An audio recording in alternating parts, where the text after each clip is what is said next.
Dear student, मैं विद्यासागर और आप देख रहे हैं VSK विद्यासागर सिंह का चैनल। तो देखिए, ये वीडियो है आप लोग को क्लास 10वीं की कैप्सूल कोर्स पार्ट 34 यानी 34वां वीडियो। इससे पहले हम आप लोग को 33 वीडियो बना चुके हैं। अगर वो नहीं देखे हैं तो उसके पूरे प्लेलिस्ट का लिंक डिस्क्रिप्शन बॉक्स में दिया गया है। वो पूरा का पूरा जितना भी प्लेलिस्ट में वीडियो है वो सभी का सभी देख लीजिएगा, उसका लिंक डिस्क्रिप्शन बॉक्स में मौजूद है। चलिए, ये वीडियो है आप लोग को राजनीतिक विज्ञान, जो सोशल साइंस का एक विषय है आप लोग को राजनीतिक विज्ञान, उसका पाठ 5 लोकतंत्र की चुनौतियाँ, उससे प्रश्न पूछा जा रहा है आप लोग को। और इस वीडियो में जो भी क्वेश्चन बताए गए हैं बहुत ही इंपॉर्टेंट है, क्योंकि पहले जो क्वेश्चन एग्जाम में दे चुका है वही प्रश्न लेकर आए हैं, या आने का पूरा संभावना है एग्जाम में, उसी को लेकर आए हैं। तो इसलिए देख लीजिए, आप लोग को इस वीडियो से 2 नंबर का क्वेश्चन आएगा, क्योंकि इस पार्ट से ही 2 नंबर का आता है। और इस पार्ट से आता है तो आप लोग को वीडियो में से ही आएगा, वीडियो से बाहर नहीं आएगा। 2 नंबर का फिक्स है आप लोग को। तो 2 नंबर और 2 नंबर 4 नंबर फिक्स हुए। कहीं कैसे, जैसे मान लीजिए मैट्रिक एग्जाम जो होता है आप लोग को 2 शिफ्ट में होता है, तो 2 शिफ्ट में होता है आप लोग को। तो ये फर्स्ट सिटिंग वालों के लिए 2 नंबर और सेकंड सिटिंग के लिए 2 नंबर। आप लोग को चारों का चारों क्वेश्चन इसी वीडियो से आएगा। तो आप लोग वीडियो को अंत तक देखिएगा। वीडियो अच्छा लगेगा तो लाइक कर दीजिएगा, और मेरे चैनल को सब्सक्राइब नहीं किए हैं सब्सक्राइब करके बेल आइकन दबा दीजिएगा। और इस वीडियो को जरूर से जरूर किसी न किसी स्टूडेंट के पास शेयर कर दीजिएगा जो 10वीं क्लास की तैयारी में लगे हुए हैं। और आपसे रिक्वेस्ट है, अगर व्हाट्सएप ग्रुप से ज्वाइन नहीं हुए हैं तो व्हाट्सएप ग्रुप को ज्वाइन कर लीजिए, लिंक डिस्क्रिप्शन बॉक्स में दिया गया है। और आप लोग ऐसे ज्वाइन होना चाहते हैं तो आप लोग इस नंबर पे मैसेज कर दीजिएगा। आप लोग अपना नाम, जिला का नाम और आप लोग क्लास जरूर लिखिएगा, ये 3 चीज़। उसके बाद मेरे तरफ से जो भी हेल्प करना होगा हम हेल्प करते रहेंगे, ठीक है। पहला प्रश्न कह रहा है आप लोग को, विश्व के सबसे बड़ा लोकतांत्रिक देश। तो विश्व का सबसे बड़ा लोकतांत्रिक देश का बात आएगा तो ये है आप लोग को भारत। तो इसलिए आप लोग को पहला का आंसर हो जाएगा आप लोग को ऑप्शन नंबर सी, भारत। चलिए, दूसरा देखिए, कह रहा है आप लोग को भारतीय लोकतंत्र के कितने अंग हैं, मतलब भारतीय लोकतंत्र की अंग कितना है आप लोग को बताना। तो यहाँ 3 लोकतंत्र है, मतलब लोकतंत्र के 3 अंग हैं, यानी ऑप्शन हम आप लोग हो जाएगा बी। तो दूसरा का बी हो गया। तीसरा देखिए, आप लोग कह रहा है पुष्प कमल दहल प्रचंड किस देश के माओवादी नेता है। देखिए, इसका नाम है आप लोग को पुष्प कमल दहल प्रचंड किस देश के माओवादी नेता है ये। तो ये नेता है आप लोगों को किस देश की, तो ये देश है आप लोगों को नेपाल, जो कि ऑप्शन आप लोगों को जगह बी। तो तीसरा का आप लोग को बी हो गया। चलिए, चौथा देखिए, यहाँ पे चौथा दे रहा है आप लोग को, किस देश के राष्ट्रवादी नेता आंग सांग सू, ध्यान दीजिए नाम क्या है, आंग सांग सू को 15 वर्ष से नज़रबंद कर रखा गया है। देखिए, वो किस देश के राष्ट्रवादी नेता है, आंग सांग सू की, जो 15 वर्ष से नज़रबंद करके रखा है। तो ये इसका आंसर जो हो जाएगा आप लोग को म्यांमार के, यानी ऑप्शन आप लोग हो जाएगा बी। तो चौथा का आप लोग को बी हो गया। पांचवा देखिए, 5 नंबर कह रहा है 14वीं लोकसभा में महिलाओं की भागीदारी रही। देखिए, ये प्रश्न आप लोग को एग्जाम में पहले बहुत बार दे चुका है, इसलिए आप लोग को आने वाले एग्जाम में आ भी सकता है, तो इसको अच्छा से याद रखिएगा। देखिए, 14वीं लोकसभा अध्यक्ष, मतलब लोकसभा का जो महिला की भागीदारी है था आप लोग को 6.51 यानी 6.5 के लगभग, यानी आप लोग को 6.51% था, यानी ऑप्शन आप लोग को ए हो जाएगा। तो पाँचवा का ए हो गया। 6 नंबर देखिए, कह रहा है आप लोग को 15वीं लोकसभा में महिलाओं की संख्या। देखिए, ये भी सुपर डुपर क्वेश्चन है, क्योंकि ये प्रश्न ऐसा आता है, 15वीं लोकसभा में महिलाओं की संख्या कितनी थी। तो 15वीं लोकसभा में महिलाओं की संख्या 59 थी, इसलिए इसका आंसर जो हो जाएगा आप लोग को ऑप्शन नंबर बी। तो छठवा का आप लोग को बी हो गया। 7 नंबर प्रश्न देखिए, कह रहा है आप लोग को, निम्नांकित किस देश के समक्ष लोकतंत्र को माओवादियों की चुनौतियों का सामना करना पड़ा था। तो देखिए, किस देश के समक्ष जो लोकतंत्र के माओवादी थे उनको मतलब चुनौती का सामना करना पड़ा था, किस देश के। तो ये देश था आप लोग को नेपाल, यानी ऑप्शन आप लोग हो जाएगा सी। तो 7वां का आप लोग को सी हो गया। चलिए, 8 नंबर देखिए, 8 नंबर का किस देश के संविधान निर्माताओं में से एक अलेक्जेंडर हैमिल्टन ने कहा कि कार्यपालिका में ऊर्जा होनी चाहिए। क्या होनी चाहिए, कार्यपालिका में ऊर्जा होनी चाहिए, तभी विधायिका में दूरदर्शिता, जबकि न्यायिका में सत्य के प्रति निष्ठा एवं संयम रहेगा।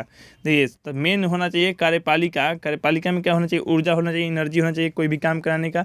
तब जाके विधायिका में दूरदर्शिता, मतलब विधायिका क्या करेगा, दूर तक देखेगा, और आप लोग तब न्यायपालिका सत्य और इसके प्रति निष्ठा और संयम रखेगा। यानी मेन कार्यपालिका है, कार्यपालिका अगर भ्रष्ट हुआ तो समझ लीजिए सब भ्रष्ट हो जाएगा। तो ये किसने कहा था आप लोग को बताना है, मतलब ये कहा था आप लोग को अलेक्जेंडर हैमिल्टन ने। लेकिन अलेक्जेंडर हैमिल्टन जो थे मतलब किस देश के संविधान के निर्माता हैं, अलेक्जेंडर हैमिल्टन संविधान के निर्माता है। जैसे देखिए भीमराव अम्बेडकर क्या है, संविधान के निर्माता हैं, तो ये भारत के हैं। तो उसी तरह अलेक्जेंडर हैमिल्टन, तो ये किस देश के संविधान निर्माता हैं? तो ये देश है आप लोग को अमेरिका, यानी ऑप्शन आप लोग हो जाएगा सी। तो 8वां का आप लोग को सी हो गया। चलिए 9 नंबर देखते हैं। 15वीं लोकसभा में महिलाओं की भागीदारी।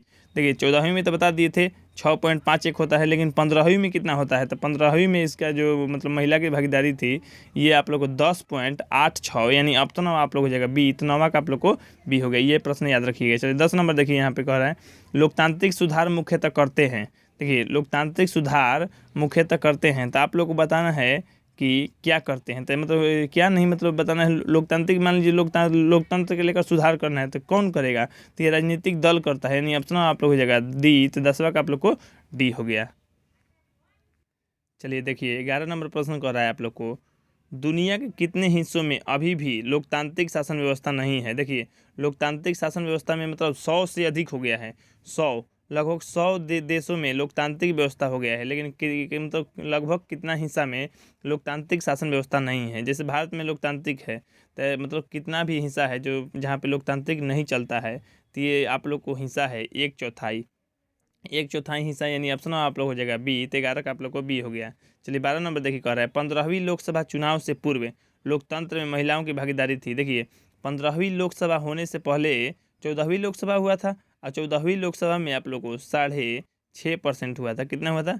6.5%, यानी आप लोग को ये 14वीं में हुई थी, ठीक। लेकिन 15वीं से थोड़ा ठीक पहले, बात समझ रहे हैं? 14वीं लोकसभा तो मान लीजिए हुआ, ठीक है, 5 वर्ष के बाद हुआ, लेकिन 5 वर्ष के बाद मतलब 6.5 तो ये 14वीं लोकसभा में था, लेकिन थोड़ा तो मतलब बड़ा होगा, मतलब 15वीं लोकसभा चुनाव आते आते मतलब चुनाव से पहले। यहाँ ये बात ध्यान रखिएगा, ये नहीं कि मतलब जो 14वीं लोकसभा हो गया, नहीं, 14वीं वाला ये बताए हैं, यह है आप लोग को 6.5 है। हालांकि 5.1 होता है, 5.1% मैंने 51 होता है, ठीक ना। तो चलिए, तो ये 14वीं लोकसभा चुनाव में था, ठीक। लेकिन जब 15वीं लोकसभा चुनाव होने लगा और उससे पहले मतलब कितना था महिलाओं की भागीदारी? तो उसमें महिलाओं की भागीदारी थी लगभग 10%, क्योंकि 6.51% तो 14वीं लोकसभा में था, और 15वीं लोकसभा चुनाव जब होने लगा तो इससे थोड़ी सी पहले मतलब 10% हो गया, यानी ऑप्शन अब आप लोग हो जाएगा ए। तो 12 का ए हो गया। 13 नंबर देखिए कह रहा है आप लोग को, क्षेत्रवाद की भावना एक कुपरिणाम है। देखिए क्षेत्रवाद, इसे जब देखिए क्षेत्र के लोगों लेकर लड़ते हैं, जैसे मान लीजिए भारत पाकिस्तान अपने अपने क्षेत्र को लेकर लड़ते हैं। जैसे मान लीजिए क्षेत्रवाद का मतलब भारत में भी होता है। जैसे पहले बिहार के लोग जब मुंबई में गुजरात में जाते थे ना, तो मार के भगा देते थे वो लोग बोलता था इन बिहारियों के चलते हम लोगों को काम नहीं मिल पाता है, या मतलब अच्छा रकम नहीं मिल पाता है, अच्छा मतलब आय नहीं मतलब हो पाता है, कमी नहीं हो पाता है उन लोगों का, तो इसलिए मार के भगाते थे। तो क्षेत्रवाद को लेकर मतलब क्षेत्र के से लेकर मतलब क्षेत्र के लिए लड़ते थे। कोई लोग जाति के लिए लड़ता है, कोई धर्म के लिए लड़ता है, कोई नस्ल के लिए लड़ता है। तो भारत में नस्ल के लिए नहीं लड़ा जाता है, अमेरिका में नस्ल के लिए लड़ा जाता है। मतलब गोरा और काला का भेद वहाँ पे देखा जाता है। लेकिन क्षेत्रवाद की जो भावना है वो उसका एक कुपरिणाम है। तो उसके कुपरिणाम मतलब बेकार, मतलब काम जो हो जाता है आप लोग को अलगाववाद माने एक दूसरे के क्या करते हैं, अलग हो जाते हैं, मतलब अलग रहते हैं, अलग जैसा स्वभाव अपनाने लगते हैं, अलग समझने लगते हैं, अलगाववाद होता है। तो 13 का आप लोग को हो जाएगा डी। ये आप लोग मेरे तरफ से गारंटी है कि लिख लीजिए, एक प्रश्न आप लोग को ये आ सकता है, ठीक।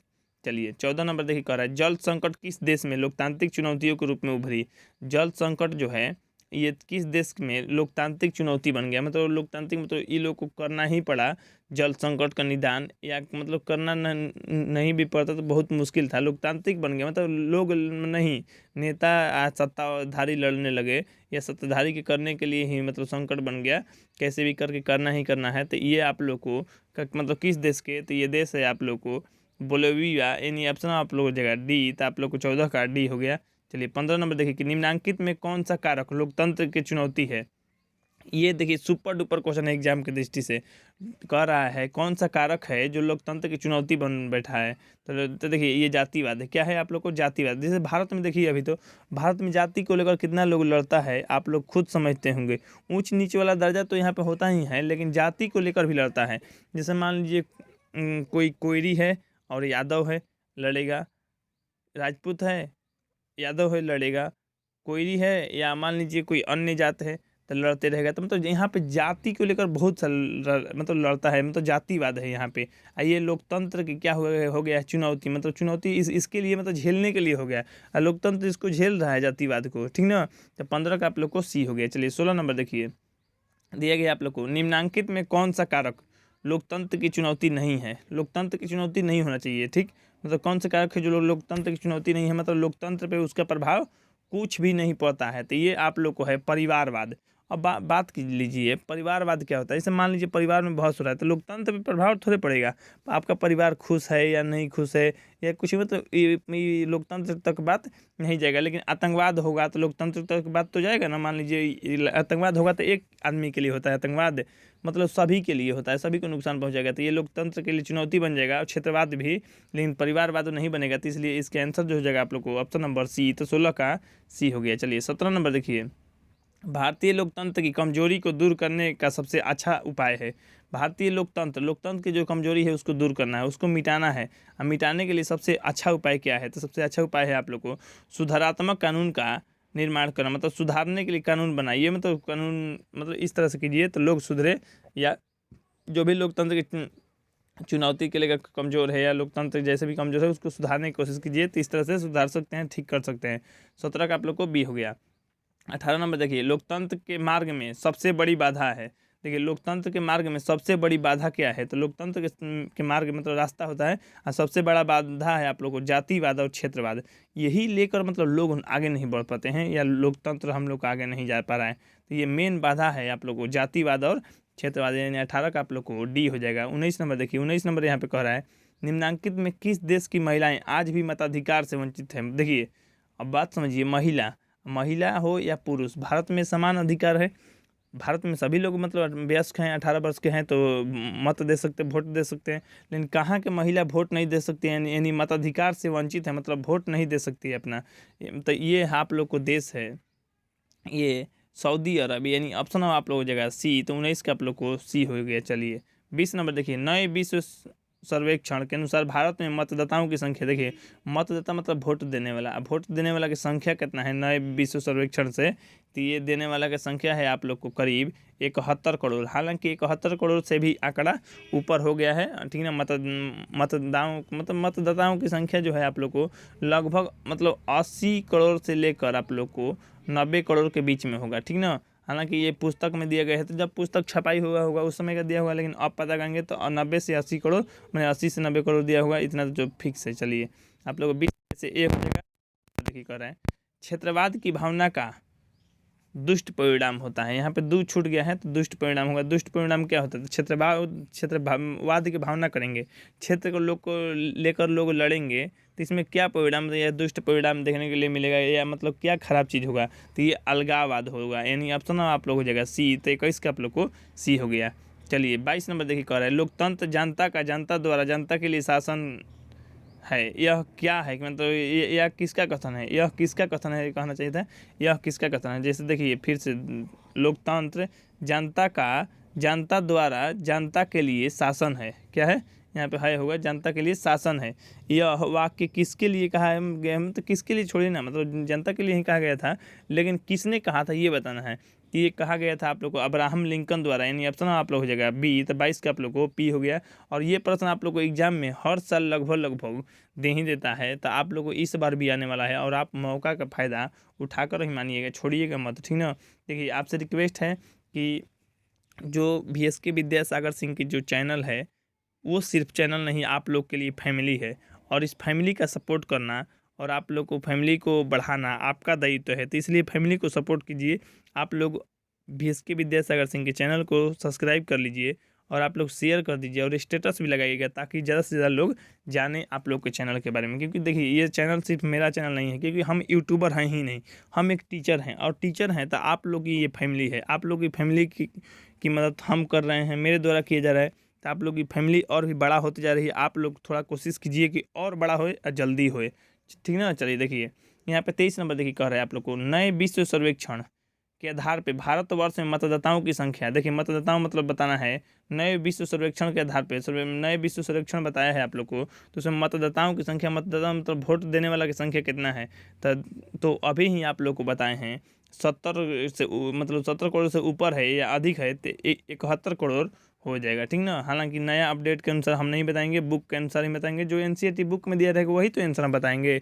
हम अपने से बताएंगे देंगे, हम भारत के आंकड़ा करने के लिए नहीं न गए हैं, अकेले हम कर देंगे।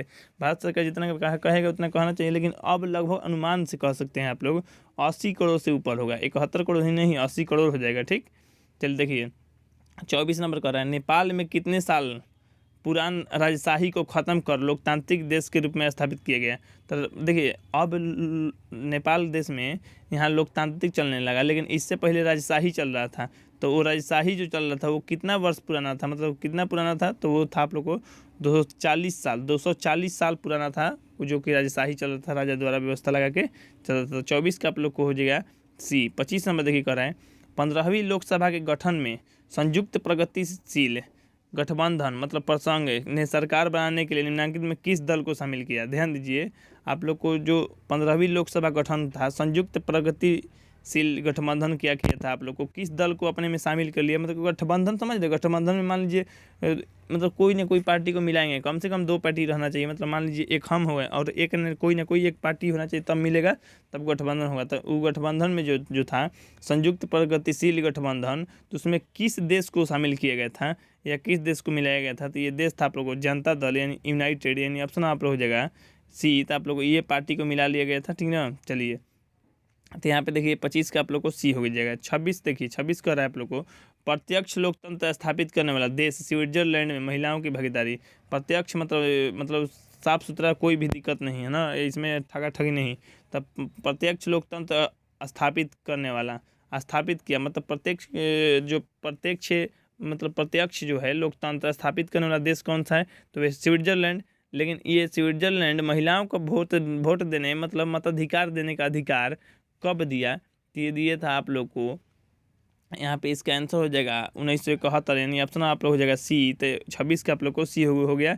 इसी साल स्विट्जरलैंड महिला को मतलब मताधिकार देने का अधिकार दिया। चलिए 27 नंबर देखिए कह रहा है, लोकतंत्र की सफलता निर्भर करती है।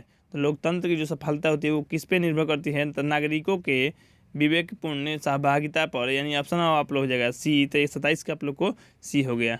चलिए 28 नंबर देखिए, 28 नंबर कह रहा है आप लोग को, निम्नलिखित में किस कारक पर लोकतंत्र की सफलता निर्भर करती है। ध्यान दीजिए मतलब किस कारक पर लोकतंत्र की सफलता निर्भर करती है। तो लोकतंत्र की सफलता निर्भर करती है आप लोग की नागरिक के विवेकपूर्ण सहभागिता, यानी ऑप्शन आप लोग हो जाएगा बी। तो 28 का आप लोग को बी हो गया। चलिए 29 नंबर देखिए, 29 नंबर कह रहा है, निम्नलिखित में कौन सी चुनौतियों का लोकतांत्रिक शासन व्यवस्था को सामना करना पड़ा है। ध्यान दीजिए कह रहा है, निम्नलिखित में कौन सी चुनौतियों का लोकतांत्रिक शासन व्यवस्था का सामना करना पड़ता है। तो सामना करना पड़ता है आप लोगों को, ये लोकतांत्रिक जो है आप लोग को मौलिक अधिकार बनाने की चुनौती, तो ये लोकतंत्र को झेलना पड़ता है। मौलिक अधिकारों का विस्तार की चुनौती और मौलिक अधिकार के सशक्त बनाने की चुनौती, यानी तीनों का तीनों, इसलिए सभी हो जाएगा। तो 29 का आप लोग को डी हो जाएगा।